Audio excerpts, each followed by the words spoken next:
नमस्कार।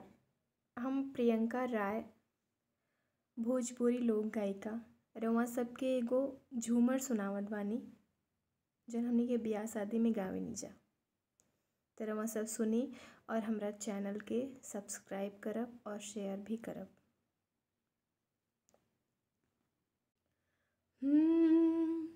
मोर पिछुवरिया शराब के दुकनिया, मोर पिछुवरिया शराब के दुकनिया, शराब काहे पियलाए माटी लगनु, शराब काहे पियलाए माटी लगनु।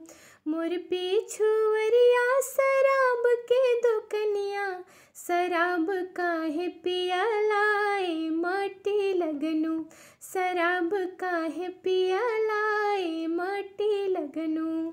अरे पिए के त पियला बड़ा नीक कैला, पिए के त पियला बड़ा नीक कैला, उलटी काहे गइलाए माटी लगनु, उलटी काहे गइलाए माटी लगनु, शराब काहे पियलाए माटी लगनु। धन्यवाद।